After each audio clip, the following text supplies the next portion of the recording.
다윗은 지금 죽느냐 사느냐의 위기에 처해 있습니다. 사무엘 선지자가 계시고 또 하나님의 임재가 있는 라마 나요스에 숨어 있으면 그래도 사울이 사람 죽이기 위해서 그곳까지 들어오지는 않겠지라고 했는데 아니었습니다. 사울 왕이 자객도 보내고 그리고 직접 자기가 칼을 들고 다윗을 죽이겠다라고 그 라마 나요스까지 거룩한 장소까지 들어온 것을 보고 다윗은 더 이상 이제는 숨을 곳도 없고 이 정도 되면 다윗이 누구를 의지할 수 있겠습니까? 누가 감히 사울 왕의 손에서 다윗을 지켜줄 수 있겠냐고요? 없습니다. 바로 그 순간 다윗의 친구이면서 사울 왕의 아들인 요나단이 다윗을 돕기로 약속을 한 것을 우리가 보고 있습니다. 요나단은 실제적으로 다윗을 도와줄 수 있는 가장 유력한 사람입니다. 왜냐하면 사울 왕의 아들이기 때문에 그렇습니다. 그래서 그래도 다윗을 도울 수 있는 유일한 사람이라고 한다면 아마 요나단이 맞을 겁니다. 더구나 요나단은 지금 친구로서의 우정 또 의리 이것 때문에 다윗을 도와주려고 하는 것이 그만이 아닙니다. 그것도 있지만 그보다도 요나단이 다윗을 도우려고 하는 이유는 하나님 때문입니다. 믿음 때문입니다. 요나단의 신앙 때문입니다. 지금 위기에 처한 다윗을 돕는 것은 하나님이 기뻐하는 일이다. 하나님의 뜻이다. 이걸 요나단은 믿고 있는 거예요. 그래서 자기도 아버지에게 미움을 받고 오늘 본문에 있다가 아까 보았고 이따가 또 나눌 것입니다마는 아버지가 요나단까지 죽이려고 합니다. 창을 던져서. 이걸 요나단이 알면서도 하나님 때문에 누구 때문에? 하나님 때문에 믿음 때문에 신앙 때문에 도우려고 합니다. 우리가 무슨 일을 할 때 동기가 다 다양합니다. 대부분의 사람들은 세상 사람들은 뭔 일을 열심히 적극적으로 할 때면 이득이 있어야 합니다. 이득 때문에 정말 힘든 일 어려운 일 열심히 합니다. 왜 합니까? 이득이 있으니까. 들어오는 것이 있으니까. 이득 때문에 하는 경우들도 있습니다. 또는 내가 좋아서 하는 일도 있을 수 있고 때로는 인간관계 때문에 난 저 사람 때문에 내가 저 사람을 좋아하니까 일을 해야지. 좋아서 하는. 요나단에게는 이 부분도 없지 않아 있었던 거죠. 친구니까. 내가 사랑하는 친구니까. 할 수도 있는 겁니다. 억지로 하는 사람도 있고. 하기 싫은데 억지로 하는 사람. 여러분 우리가 예수님을 믿는 우리가 어떤 일을 할 때 동기들이 다양할 수 있어요. 우리 예수님을 믿는 사람도 이득 때문에 일할 필요가 있습니다. 회사 다니면서 열심히 일해놓고 저 월급 안 줘도 돼요. 제가 좋아서 하는 거예요. 그러면 돼요? 안 돼요? 그러면 안 되는 거죠. 보상을 받는 거 당연한 거죠. 그만한 이득이기 때문에 내가 참 어려운데도 참 어떤 때는 수모를 당하면서 내 스트레스 받아가면서 그렇게 일을 합니다. 우리 예수 믿는 사람들도 내 이득 때문에 동기가 이득 때문에 할 수도 있는 거예요. 내가 좋아하는 사람이기 때문에 할 수도 있는 건데 그런데 우리 예수님을 믿는 사람들에게 가장 중요한 것은 하나님 때문에 하셔야 됩니다. 아멘. 신앙 때문에 하셔야 돼요. 아멘. 다릅니다. 우리가 무슨 일을 하든지 우리 하나님 때문에 하는 일들은 그 자세가 달라요. 그 모습이 달라요. 그 가치가 달라요. 그래서 우리는 이왕이면 하나님 때문에 이따가 또 더 볼 겁니다. 요나단은 하나님 때문입니다. 하나님이 그 가운데 계셨어요. 그래서 더 값진 것이었죠. 다윗은 숨어있고 요나단은 집으로 가서 사울왕의 상태를 파악하기로 합니다. 내가 가서 아버지 상태를 파악해가지고 친구 다윗 알려줄게. 아버지가 너를 꼭 죽이겠다고 하면은 내가 이런 방법을, 아버지가 너를 용납할 것 같으면 내가 이런 방법으로 너에게 사인을 보낼 테니까 너 기다려, 숨어서 기다리고 있어 라고 해서 다윗을 도와주려고 합니다. 저는 이번에 이 사무엘상을 이렇게 수요일 저녁에 나누면서 정말 이 요나단의 매력에 빠졌습니다. 제가 평소에도 요나단을 참 좋아하고 존경하는 그런 신앙의 성경 인물 중에 한 분이었는데, 이번에 이 말씀을 나누면서 천천히 말씀을 묵상하고 또 요나단의 그런 모습들을 성경을 살피면서 이렇게 준비하다가 참 매력적인 신앙의 인물이다, 이걸 느낄 수가 있었어요. 네, 요나단에게 더 강한 매력을 느낀 부분 중에 하나는, 요나단은요 하나님이 있는 사람이었습니다. 자기가 왕이 될 수도 있는데 하나님이 아니라고 하니까 그걸 친구에게 양보해 주는 사람이었습니다. 하나님 때문에. 그 요나단에게 하나님이 없었다면 요나단도 다윗을 죽이고 자기가 왕이 되어야 돼요. 우정이 그렇게까지 중요한가요? 뭐 멋진 우정이긴 하지만, 네, 야 친구, 내가 아버지의 뒤를 이어서 왕이 되는 게 순리잖아. 다윗, 너 양보해. 하나님이 없다면, 요나단에게 하나님이 없다면. 그런데 요나단은 일체 그런 엄두도 내지 않습니다. 왜? 하나님이 이미 정해 놓으신 것을 그는 알았고 그것을 인정하고 그것을 받아들였기 때문에 하나님. 무엇을 하든지 요나단은 하나님. 예, 하나님이 그에게 있었다라고 하는 겁니다. 이거는 성경의 인물이니까 뭐 당연히 그렇겠지, 아닙니다. 여러분, 모든 신앙으로 살아가는 사람에게 하나님이, 그 삶 속에 하나님이 얼마나 계시느냐 중요합니다. 내 삶에는, 우리 각자 자신의 삶에는 하나님이 얼마나 계시느냐. 이리 봐도 하나님이 작아 보이고 저렇게 할 때는 아예 하나님이 없고, 안 된다는 거예요.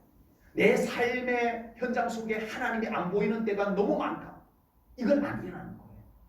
요나단은 하나님이 늘 그 가운데 계셨다라고 하는 겁니다.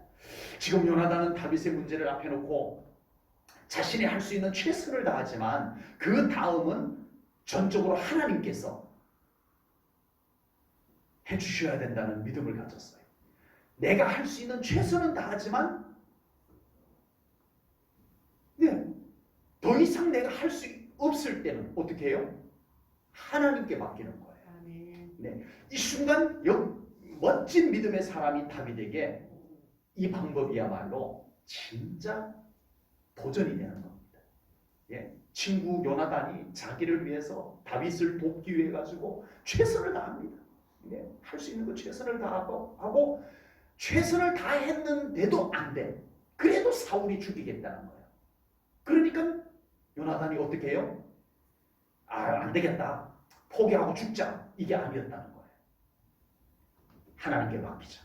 이 다음 일은 이제는 하나님께 맡겨야 된다. 이게 믿음이었다는 거예요. 우리가 간혹 힘들고 어려울 때 세상의 말을 청산유수와 같이 하는 사람을 만날 수도 있습니다. 아는 것도 많고 말도 잘하는 그런 사람을 만날 수 있습니다. 심지어는 신앙생활을 하는 사람입니다. 영적인 말, 믿음의 말보다도 인간적인 아주 능수능란한 말, 세상에 아주 화려한 말솜씨로 우리에게 좋은 얘기들을 들려줄 수도 있습니다. 그래서 그 사람이 말하는 동안에는 솔깃하고 마음도 좀 시원해지는 것 같고, 그러나 지나고 보면 남는 것도 없고 마음은 더 허전해지는 느낌. 세상에 좋은 말, 인간적으로 많은 말이 우리에게 필요한 것이 아닙니다. 오히려 그런 말을 너무 좋아하지 말아야 합니다. 왜냐하면 그런 말 속에는 우리의 영혼을 회복시키는 생명력이 없어요. 우리의 영혼을 치유하고 우리의 영혼을 진정 붙잡아주는 권능이 없어요. 그냥 듣기 좋은 말, 귀에 듣기 좋은 말, 그걸로 끝. 심지어는 그런 말 속에는 우리의 영혼을 연약하게 만드는 역효과까지 있는 거예요. 우리에게는 요나단과 같은 사람이 필요합니다. 가장 힘들고 어려운 순간 인간적으로 최선을 다하고서는 마지막 딱 하는 말이 하나님밖에 없다 친구야. 하나님께 맡기자 친구야. 하나님이 너와 함께 하신다. 이 말을 해줄 수 있어요. 저도 우리 성도님들 여러 가지 힘들고 어려운 상황들을 대할 때 신방을 가서 병문안 가서 정말 인간적으로 세상적인 어떤 유익한 말 해주고 싶은데 해줄 말이 없을 때도 있어요. 저도 정말 세상적으로 아주 통쾌한 말 그 순간 좀 해주고 그러고 싶지만 제 가슴에는 지금 이 순간 정말 하나님께서 우리 성도님과 함께 하시는 것보다 더 중요한 것이 없습니다. 이 말보다 더 중요한 것이 없다고 저는 분명히 믿습니다. 저도 많이 배우지는 못했지만 그래도 조금 배울 만큼 배운 사람인데 인간적으로 좋은 말 전달할 줄 모르겠어요. 제가 세상적으로 많이 굴려먹지는 않았지만 세상적으로 좋은 말 제가 영 할 줄 모르는 사람은 아니겠죠. 그럼에도 불구하고 저는 우리 제일전원교회 성도님들 힘들고 어려운 상황에 요나단처럼 하나님께 맡기자고 하나님께서 함께 하신다고 이 말 들려주고 싶은 제 마음입니다. 우리 목사님은 맨날 그런 말밖에 할 줄 모르나 봐. 하지 마시오. 이 말이야말로 여러분을 붙잡아 주시는 하나님의 능력이 임하는 말입니다. 아멘. 오늘 보면 22절 23절 말씀을 보겠습니다. 요나단이 도대체 무슨 말을 했길래 제가 이렇게 요나단 하는지 한번 보겠습니다. 22절입니다. 만일 아이에게 이르기를 보라 화살이 내 앞에 있다 하거든 내 길을 가라. 자, 그 아이에게 화살이 내 앞에 있다라고 하면은 우리 아버지 사울 왕이 너를 죽이겠다라는 뜻이니까 너는 도망가라 하고 약조를 한 거였어요. 그래서 드디어 이렇게 그 약조를 이렇게 말합니다. 내 앞쪽에 화살이 내 앞쪽에 있다 하거든 내 길을 가라. 다윗 이제는 네가 알아서 가라. 내가 더 이상 해줄 것이 없다. 그런데 뭐라고 말해요? 여호와께서 너를 보내셨음이니라. 이제는 아무것도 할 것이 없으니까 이제는 나 몰라. 네가 알아서 해. 이게 아니라는 거예요. 최선을 내가 다했다. 그런데 더 이상 할 것이 없으니 하나님께 맡기자. 하나님이 인도하시는 수밖에 없다. 이 고백인 거예요. 그리고 23절에서 이렇게 말합니다. 너와 내가 말한 일에 대하여는 누가 너와 내 사이에 계시다? 여호와께서 너와 나 사이에 영원토록 계시느니라. 아멘. 이 모든 일들은 하나님이 다 보고 계시고 하나님이 다 알고 계시고 하나님이 함께 하신다. 다윗 할 수 있는 것이 여기까지지만 그 다음이 오히려 더 중요한 거예요. 하나님이 함께 하시니까 하나님이 인도하실 거니까 이 위대한 믿음의 말을 요나단이 하고 있다라고 하는 사실입니다. 믿음의 사람이 삶을 어떻게 사는 것이 좋은지 요나단이 우리들에게 가르쳐주고 있습니다. 믿음의 사람은 항상 최선을 다해야 됩니다. 어쨌든 나에게 주어진 일에 내가 할 수 있는 최선은 다해야 돼요. 그러나 아무리 최선을 다해도 인간은 한계가 있다 없다? 인간이기 때문에 한계가 있어요. 예, 한계 없는 인간이 어디 있어요? 인간의 힘으로 더 이상 어떻게 할 수 없을 때가 있습니다. 바로 그 순간에 믿음이 없는 사람들은 끝, 포기, 낙심, 절망 이것이 그에게 끝자락이 찾아옵니다. 그러나 요나단은 최선을 다하고 그 다음에 요나단으로서 다윗으로서 더 이상 해볼 수 있는 것이 없을 때 바로 그 순간 여호와께서 너를 보내셨음이니라. 그 다음은 하나님이 알아서 하실 거다. 아멘. 어제도 한 가정 신방을 갔었는데요. 네. 그 신방 예배를 드리고 그 자리에서 이렇게 앉아가지고 이야기하는데 그 자리에서 나온 고백이 그거예요. 하나님께 맡겨야 돼. 제가 그 얘기한 게 아니고 그곳에서 그 예배 드린 자리에서 믿음의 사람이 하나님께 맡겨야 돼. 하나님께 맡기는 수밖에 없어. 이 고백이 나오더라고요. 여러분, 가장 불쌍하고 가장 불행한 인생은요, 자기가 최선도 다하지 아니하고 최선도 다 안 해놓고 맨날 남 탓만 하는 사람. 하나님이 안 도와주셔서 그래. 조상 잘못 만났어 그래. 안 된다는 거예요. 불쌍한 사람이에요. 불행한 사람이에요. 그리고 또 불쌍하고 불행한 인생은 최선을 다했는데도 안 된다라고 기도도 안 해보고 하나님께 전폭적으로 맡겨보지도 아니하고 낙심부터 먼저 하는 사람. 신앙생활 한다고 하면서 하나님께 기도해보지도 않고 하나님께 전폭적으로 맡겨보지도 아니하고 낙심 먼저 하는 거. 이건 안 되는 거예요. 이거는 믿음으로 사는 모습이 아니라는 겁니다. 그리고 또 불쌍하고 불행한 인생은 애써도 안 되고 걱정해도 안 되고 이래도 안 되고 저래도 안 되는데 끝까지 자기가 부여잡고 못나 절대 못나 이러는 사람도 불쌍하고 불행한 사람입니다. 어떻게 하자고요? 맡기자. 아멘. 간단해요. 아멘. 내가 할 수 있는 최선을 다하자. 아멘. 그리고 나의 한계가 있을 때는 어떻게 하자? 포기하자? 원망하자? 아니요. 맡기자. 아멘. 살아계신 하나님께 맡기자. 아멘. 이겁니다. 우리가 믿음으로 살아가는 것. 가장 지혜로운 것은 내가 최선을 다해야 할 때 최선을 다하고 이제 하나님에 맡겨야 할 때가 언제인지 알고 열심히 살았는데 안 될 때가 있죠. 그때 가장 먼저 우리 마음에 뭐가 찾아와요? 장일성 목사 마음에도 그런 게 찾아오고 여러분 마음에도 그런 것이 찾아오는데 열심히 했는데 안 될 때 뭐가 찾아와요? 죄송합니다. 여러분에게는 안 찾아오는가 보는데 저한테는 낙심이라는 게 찾아와요. 낙심이라는 게 찾아와요.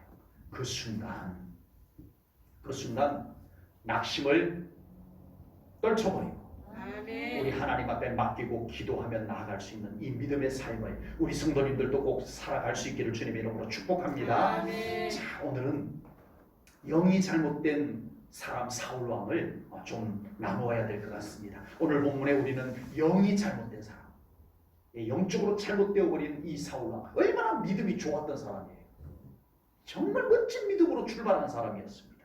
그런데 그가 영적으로 잘못되어 버리니까 정말 엉뚱한 사람이 됐습니다. 사울왕이 이렇게 되리라고는 상상도 할 수 없을 정도로 영 땅판으로 되어버린 그런 사울왕을 우리가 보게 되는 겁니다. 먼저 이제 다윗을 죽이기 위해서 명절이 되었어요. 매월 초하룻날, 이 매월 초하룻날은 가족들이 모여가지고 식사를 하면서 하나님 앞에 감사와 영광을 올려드리는 절기입니다. 절기예요, 절기. 믿음의 절기예요. 매월 초하루는 뭐 한다? 하나님 앞 가족들이 모여서 하나님 앞에 감사의 기도를 올리는 절기예요. 매월제. 네. 여러분 가정에서도 하면 좋아요. 네. 그런데 이 절기 때 가족들이 다 모여서 하는데 사위가 안 왔어. 사위. 사울왕의 사위가 안 왔어. 사울왕의 사위가 누구대요? 다윗. 첫날에는 안 와가지고 그래 뭔 일이 있나 보다 했는데 또 안 왔어. 그래가지고 요나단 아들에게 묻습니다. 사위가 왜 안 왔냐? 다윗이 왜 안 왔냐? 그랬더니 자기 집 가족 형님들과 같이 절기 지킨다고 갔어요 라고 하자 사울왕이 요나단에게 화를 버럭 냅니다. 왜요? 왜 화를 내요? 이번 절기 때 다윗을 여기다 앉혀놨어야 죽일 수 있는 절호의 찬스인데 그걸 보내면 어떡하냐 이거예요. 여러분, 매월 초하루 하나님 앞에 감사와 영광을 올려드리는 절기를 사울왕은 뭐에 이용을 해요? 무엇에 이용을 해요? 사람 죽이는 데서 이용을 한다는 거예요. 여러분, 이게 말이 돼요? 하나님 앞에 거룩한 절기, 하나님 앞에 올려드리는 영광의 절기를 사람 죽이는데 이용을 하겠다는 거 아니에요? 여러분, 이번에 코로나 전염병 때문에 교회들이 현장 예배를 잘 못 드렸잖아요. 그래서 이제 웬만한 사이즈가 있는 도시 교회들은 전부 뭘 했냐면은 영상을 제작해가지고 그걸 보내준 거예요. 그래서 집에서 그 영상을 보면서 예배를 드릴 수 있도록 도와줬었어요. 그런데 그 영상 속에는 뭐가 들어가냐면은 찬송가가 들어가요. 그렇죠. 찬송가가 들어가요. 찬송가. 그런데 이번에 찬송가 공회에서 뭐라고 발표를 했냐면은 교회들이 영상 예배를 제작하는데 찬송가를 사용한 것에 대하여서 저작권료를 내십시오 이렇게 된 거예요. 뭐를 내라고?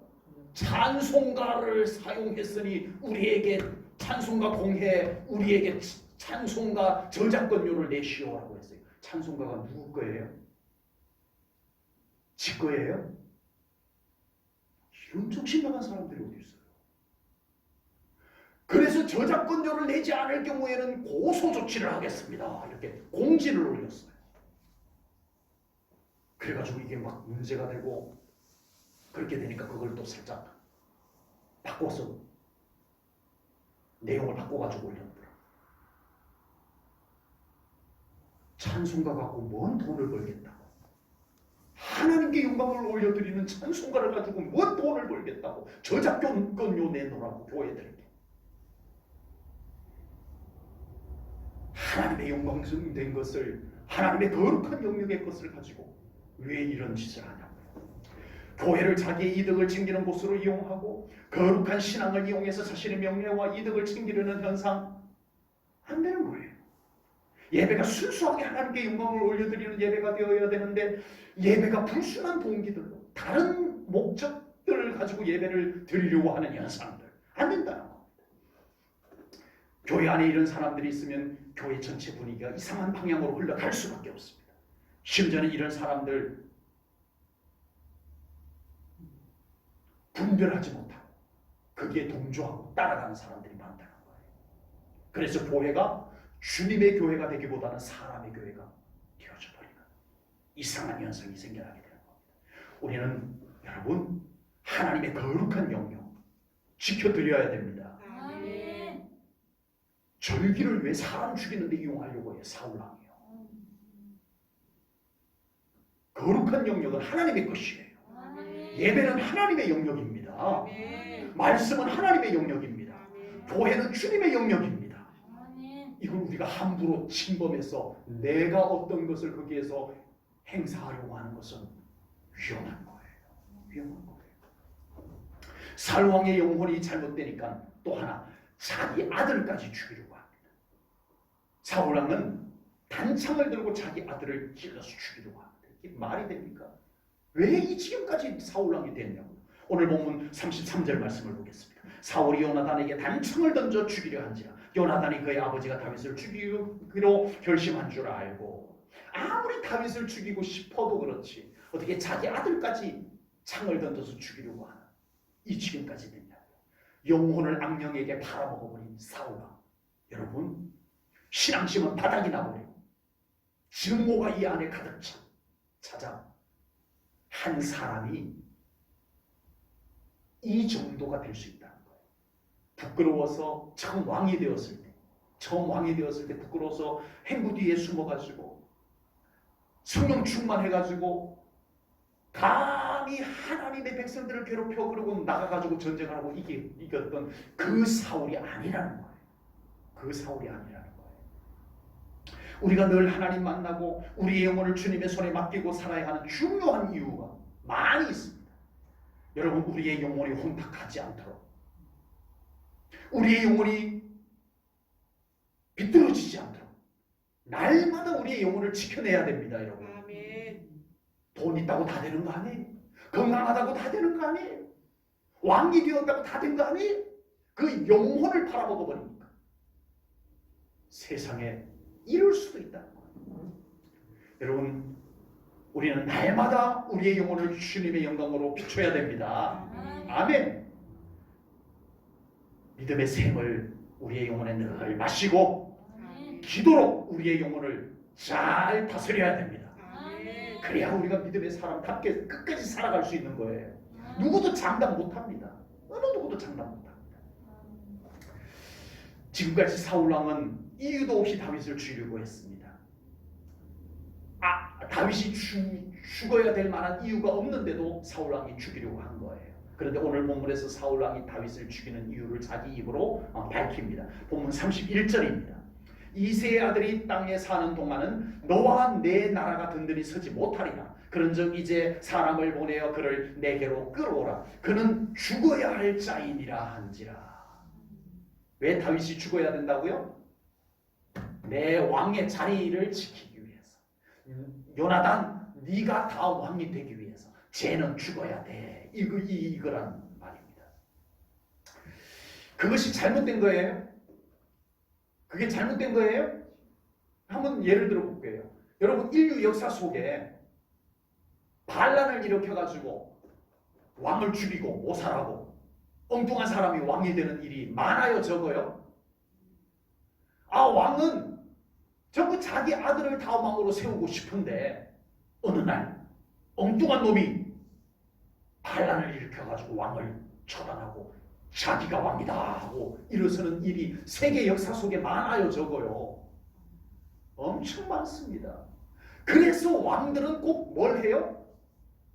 고를 만한 호랑이 새끼, 사자 새끼들을 어떻게 해요? 미리 죽여요. 미리 다 죽여요. 정적, 내 왕의 자리를 뭔가 불안하게 할 것 같은 사람이 있으면 어떻게 해요? 유배를 보내요. 유배를. 아예 나오지 못하게 섬에 딱 가둬버려요. 이런 일이 많아요, 적어요? 많습니다. 예, 역사를 한번 보면 온통 그런 이야기들입니다. 온통 그런 이야기들입니다. 그런 관점에서 볼 때 사울왕이 지금 하는 것은 흔한 일이에요. 자기 왕의 자리를 지키기 위해 가지고 호랑이 새끼, 사자 새끼 죽이자. 흔한 일이에요. 흔한 일이에요. 백성들도 그런가 보다 그런 거예요. 그런데 사울왕이 이러면 안 되는 이유가 있어요. 왜요? 하나님 때문이에요. 요나단은 하나님 때문에 안 돼요, 아버지. 하나님이 다윗을 왕으로 세우기로 했으면 그거 할 수 없는 거예요. 이게 요나단의 입장인데 하울은 하나님이 정했든 말든 다윗만 죽으면 되는 거야. 그러면 내 왕의 자리도 안전하고 니도 다음 왕이 될 수 있는 거야. 하나님의 섭리고 뭐고 필요 없어. 그를 죽여. 이게 사울왕의 입장이었어요. 여러분, 세상에서 가장 어리석은 사람은 하나님의 뜻을 알면서도 거역하는 사람, 가장 어리석습니다. 요나는 니느웨에 가서 복음을 외치라는 하나님의 뜻을 거역해보겠다. 도망을 갑니다. 도망 잘 갔어요? 안 됩니다. 바다에 던져지고 물고기 백 속에 들어가고 거기서 회개하고 다시 나와서 결국은 하나님의 뜻에 순종하는 요나가 되고 말았습니다. 반대로 세상에서 가장 지혜로운 사람은 누구예요? 하나님의 뜻을 무조건 순종하는 사람. 아멘. 그런 믿음의 삶이 되어주셔야 돼요. 좀 고지식해 보여도, 좀 무식해 보여도 하나님의 뜻 아멘 하고 순종할 줄 아는 사람이 가장 지혜로운 사람인 것입니다. 그래서 우리 제일전원교회 성도님들, 정말 우리 하나님의 뜻을 깨달을 줄 알고 그 뜻에 순종할 줄 아는 그런 믿음의 삶을 꼭 살아가시기 바랍니다. 하나님이 책임져 주십니다. 내가 하나님의 뜻을 거역해가지고 내가 뭔가를 이루어내려고 하는 것은 안 돼요. 될 것 같아도 안 돼요. 고달파요. 갈수록 비참해져요. 갈수록 비참해져요.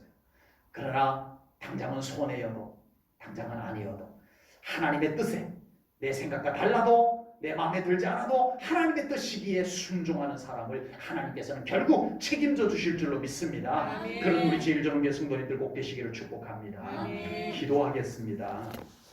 하나님 아버지, 오늘도 귀한 말씀 가운데 정말 우리가 어떻게 믿음으로 살아야 할 것인지 요나단을 통해서 귀한 도전을 받고 은혜를 받습니다. 하나님, 우리 제일전원교회 성도님들 정말 하나님을 놓치지 않는 믿음의 삶을 살게 하여 주시옵소서.